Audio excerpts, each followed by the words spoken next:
Welcome to a journey into the extraordinary and complex world of the legendary singer Whitney Houston. Her story is a captivating mix of talent, huge success, personal challenges, and a voice that continues to resonate forever in the hearts of millions of fans worldwide. However, behind all the glamour and success, an internal battle was taking place. A relentless fight against addictions that threatened to extinguish the light of one of the greatest voices in music history. Whitney Houston fought a relentless battle against the demons of drug addiction, including destructive substances like crack and cocaine. These struggles left deep scars, evident not only in her turbulent career, but also in her physical and mental health. After her death, shocking revelations emerged, shedding new light on Whitney Houston's life, a story you're about to uncover now. Whitney Elizabeth Houston was born on August 9, 1963, in the lively city of Newark, New Jersey, a place full of energy and a unique rhythm that flowed through every street. From birth, she was meant to be part of a family deeply connected to music. Her parents, Emily Sissy Houston and John Russell Houston, played vital roles in her rise to fame. Her mother was a renowned gospel and soul singer, a voice filled with emotion and depth. With a Grammy to her name, she was part of the group The Drinkard Singers. She later founded the vocal backing group The Sweet Inspirations, which collaborated with legendary artists such as Aretha Franklin, Jimi Hendrix, and Elvis Presley. The group even received a Grammy nomination thanks to their hit performances.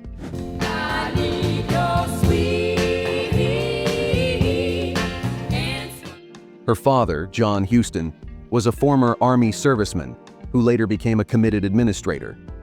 Through this blend of influences, Whitney was raised amidst determination, dedication, and an unconditional love for music. Her cultural heritage was equally rich and diverse. Her African-American roots mixed with Dutch and Native American ancestry, creating a tapestry of cultural depth. Her family tree also included ties to renowned musical figures like Dionne and Dee Dee Warwick, as well as close connections to Aretha Franklin and Darlene Love, all of which added depth to the musical foundation woven throughout Whitney's life. Whitney was the youngest child in the family, with 3 older brothers, each choosing their own path. The Houston family moved to East Orange, a suburb, after the 1967 Newark race riots. During her early school years at Franklin Elementary School, now called the Whitney E. Houston Academy of Creative and Performing Arts, she developed her love for singing and playing the piano.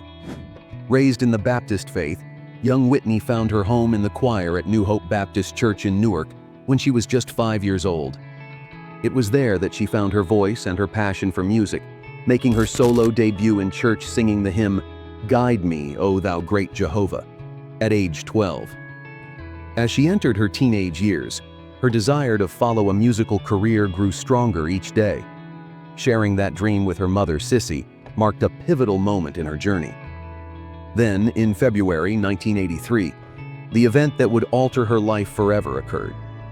While performing at a nightclub in Manhattan with her mother, Whitney attracted the attention of a representative from Arista Records.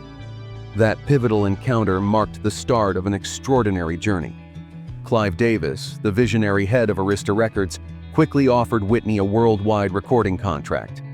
She signed the deal in April 1983. Whitney was only 19, but her voice and natural talent had already put her on the music industry's radar. Soon after, Whitney Houston had the chance to showcase her talent to the world by appearing on the television program The Merv Griffin Show. That performance was just the beginning of an incredible musical journey that would soon captivate audiences across the globe. The young woman who once sang hymns in church was now on the verge of becoming one of the greatest musical stars in history. During that time, the music scene was undergoing a revolution of genres, and Whitney, with her versatile and powerful voice, was about to make a striking transition from gospel to pop.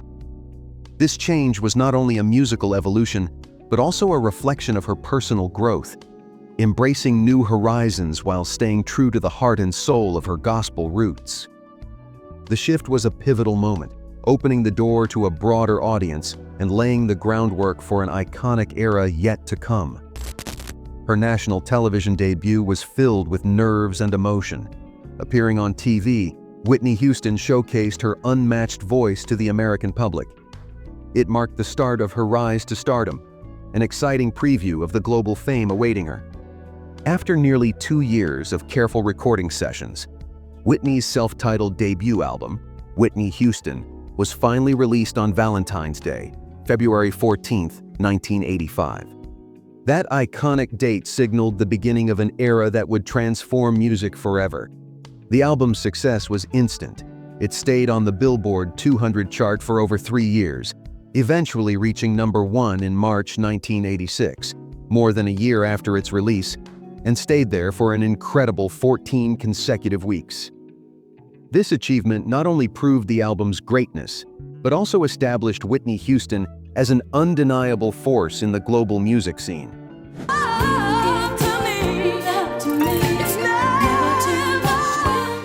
Whitney Houston didn't just succeed on the American charts. She became an international star, reaching #1 or other top positions in over 10 different countries.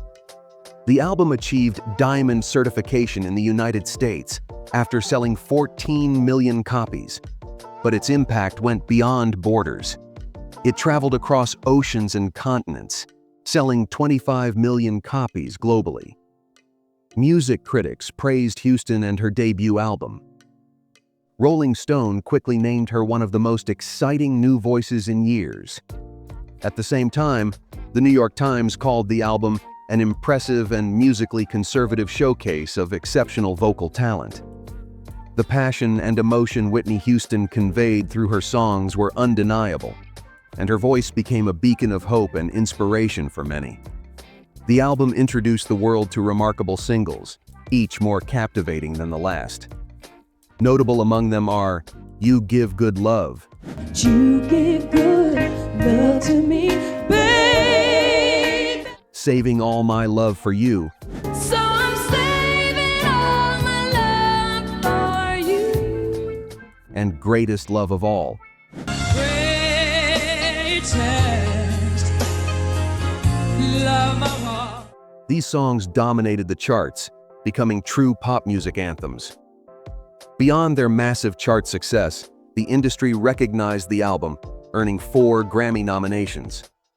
Whitney not only won the Best Pop Female Vocal Performance Award with Saving All My Love for You, but also made a lasting impact at other major ceremonies, such as the Billboard Awards and the American Music Awards. The music video for the song How Will I Know earned her an MTV Video Music Award and sparked a series of wins that culminated in an Emmy Award.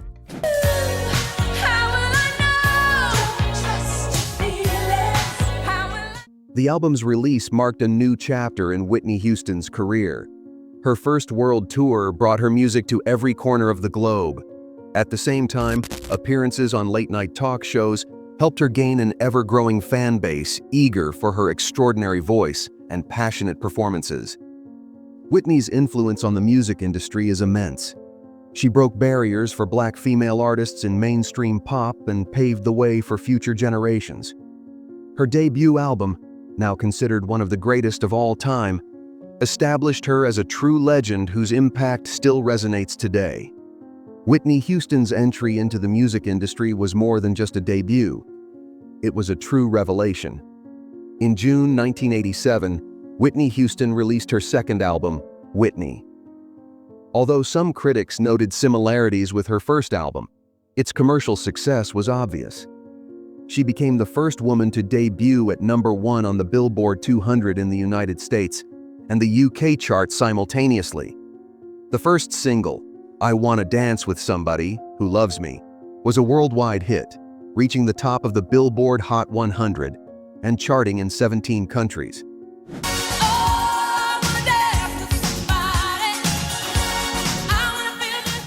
Other notable songs also hit #1 on the Billboard Hot 100. And to put it in perspective, Whitney Houston made history by achieving 7 consecutive #1 singles, a record that still stands today. Aside from her musical accomplishments, Whitney also showed a strong sense of social responsibility. She supported the anti-apartheid movement and founded the Whitney Houston Foundation for Children, which helped homeless kids and those battling cancer or AIDS. Whitney also found a romantic partner as her career rose, marking an essential new chapter in her life. At the famous Soul Train Music Awards in 1989, Whitney met singer Bobby Brown. After dating for 3 years, they took a big step and married on July 18, 1992. During this time, they occasionally collaborated on music, working together on several songs, including the hit Something in Common. However, Whitney's relationship with Bobby Brown also brought many challenges. Brown had several run-ins with the law involving driving under the influence of alcohol, drug possession, and assault charges, which led to multiple stints in jail. After the massive success of her music career, Whitney began receiving offers to act in films. At first, she felt it wasn't the right time to pursue that path, but her first movie role came soon after, in The Bodyguard, released in 1992. In the film, Whitney played a famous singer being stalked by an obsessed fan who hires a bodyguard, portrayed by the great actor Kevin Costner, to protect her. The movie became one of the most successful films of all time. Its soundtrack topped the Billboard charts and earned Whitney the Grammy Award for Record of the Year for I Will Always Love You. Furthermore, the soundtrack received numerous awards and sold remarkably well, making it one of the best-selling albums ever.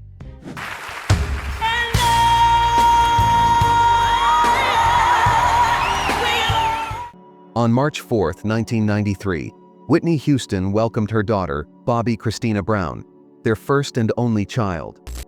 During this time, Whitney revealed in an interview that she had experienced a miscarriage while filming The Bodyguard, and it wouldn't be her last. Throughout her marriage to Bobby Brown, Whitney faced both emotional and physical struggles while trying to expand her family. Sadly, she had several miscarriages in her efforts to have another child, including one in July 1994 and another in December 1996. This period was marked by ups and downs, personally and professionally, as Whitney navigated life under the heavy burdens of fame and personal battles. Their marriage was full of passion and controversy, blending love, fame, and turmoil. They were a powerful presence, but they also faced both public and private challenges. Whitney's relationship with Bobby Brown added significant complexity to her life, and the personal struggles, along with the ups and downs of their relationship, deeply affected her musical and personal journey. Although Whitney was known as the good girl, with an impeccable image throughout the 1980s and early 1990s, her behavior began to change around 1999 and 2000. She started showing up hours late for interviews, photo shoots, and rehearsals. She canceled concerts and appearances on talk shows, and reports began circulating about her erratic behavior. Her appearance was changing, and rumors about drug use, often linked to her husband, began circulating. On January 11, 2000, while traveling with Brown, Whitney was caught at Honolulu International Airport in Hawaii with about 14 grams of marijuana in her purse. She also started experiencing issues during her public appearances, missing key events and canceling performances. Whitney was scheduled to perform at the Academy Awards, but was pulled from the event by the show's longtime musical director and her personal friend, Burt Bacharach. Her publicist said that throat issues were the main reason for the cancellation. In the book The Big Show, author Steve Pond revealed that Whitney's voice was shaky. She seemed distracted and nervous, with a casual, almost defiant attitude. Although she was supposed to perform Over the Rainbow, she sang a completely different song during rehearsals. Later, Whitney admitted she had indeed been fired from the event.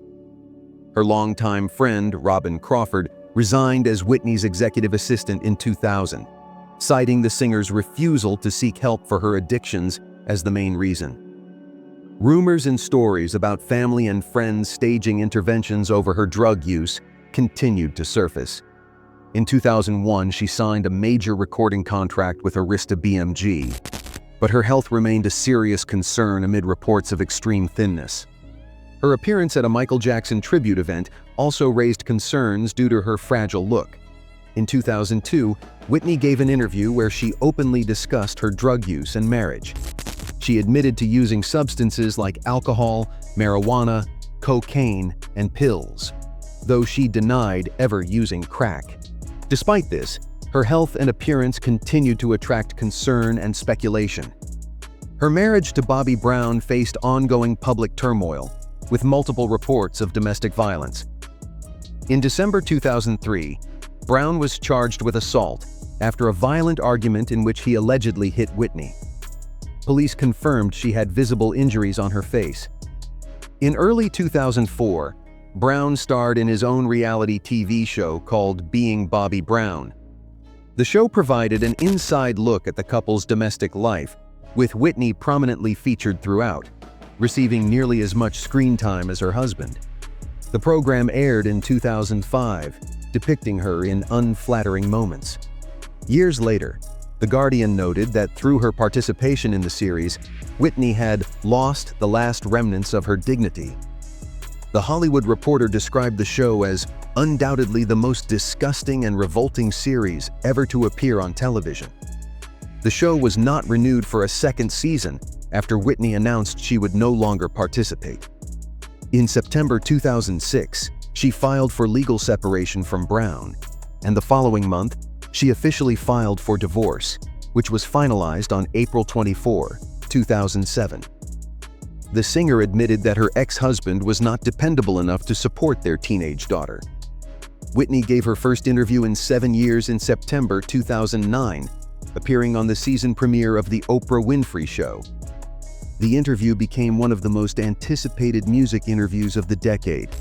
During that conversation, Whitney admitted that she had used drugs with her ex-husband during their marriage, noting that he often mixed marijuana with cocaine and crack. She told Oprah that before The Bodyguard, her drug use had been occasional, but it intensified after the film's success and the birth of her daughter. The singer also revealed that by 1996, drug use had become a daily part of her life.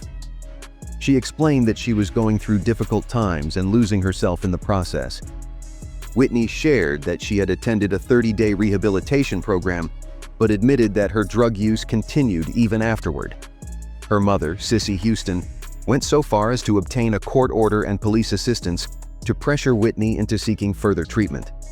During the interview, Whitney discussed the emotional abuse she endured during her marriage, including an incident where Bobby spat on her. She told Oprah that she was free from drugs at that time. After her divorce in 2007, Whitney seemed to find a new sense of purpose in her life. She appeared to be reclaiming her own essence, ready to embrace a new personal and musical chapter. 2 years later, amid this rediscovery, Whitney released her 7th studio album, titled I Look to You. I look to you. I look to you. In this work, she embraced a more gospel-inspired sound filled with messages of renewal and hope. Critics received the album warmly, praising Whitney's authenticity and vocal strength. During this period, faith and psychotherapy played important roles in her recovery, helping her relieve pressure and reconnect with herself. However, her personal battles were far from over. Whitney embarked on her first world tour in over a decade, but the tour received negative reviews, with criticism directed at her vocal quality, inconsistent performances, and rescheduled shows. In May 2011, Whitney checked herself into rehab again, seeking help for drug and alcohol issues. That same year, it was announced that she would star in the remake of the film Sparkle, alongside Jordan Sparks and Mike Epps. Unfortunately, the shadows of the past returned to haunt Whitney Houston. Harassment and threats from her ex-husband, combined with interruptions in her therapy, triggered a painful relapse into depression. This difficult period led to another downward spiral, leaving the singer in a very fragile state. Family issues also cast a shadow over her mental health. Her daughter's own struggles with drug addiction created tension between them. Whitney felt guilt and self-doubt, questioning her ability as a mother. Under immense pressure, Whitney turned to anxiety medication to cope with her challenges. Her ongoing battle with drug addiction, once a private struggle, had now worsened, making her public appearances increasingly rare and reflective of her efforts to overcome it. Sadly, on February 11, 2012, just one day before that year's Grammy Awards, tragedy struck the music world and broke the hearts of millions of fans.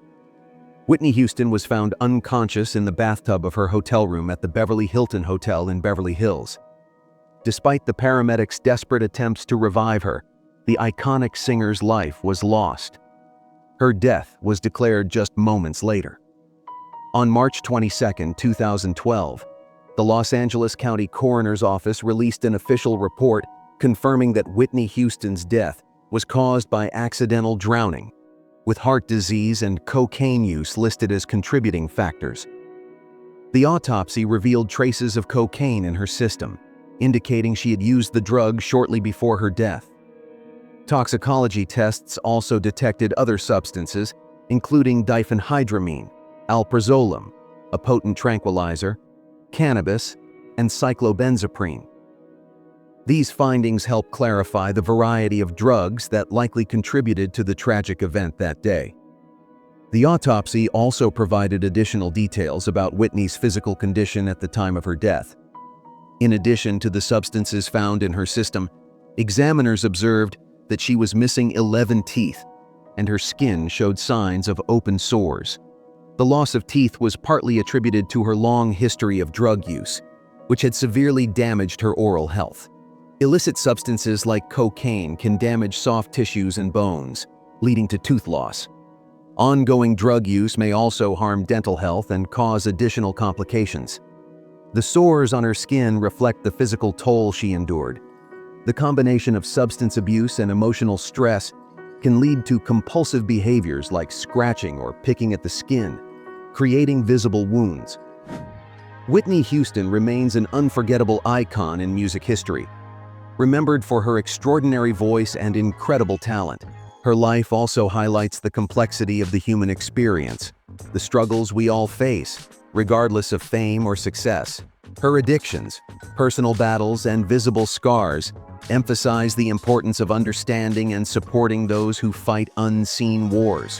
When we remember Whitney, it's essential to recognize not only her remarkable achievements, but also the obstacles she faced. Her story reminds us that empathy and compassion are crucial, because in the end, we are all human and face life's challenges. Her legacy continues to inspire us to confront difficulties with understanding and kindness, while celebrating the unique talents each person contributes to the world.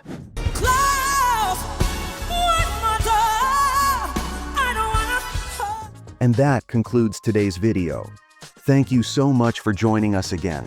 Don't forget to like the video, share it with anyone you want, and if you haven't subscribed to the channel yet, please do so and turn on notifications so you never miss an update. I'll see you in our next video. Until then.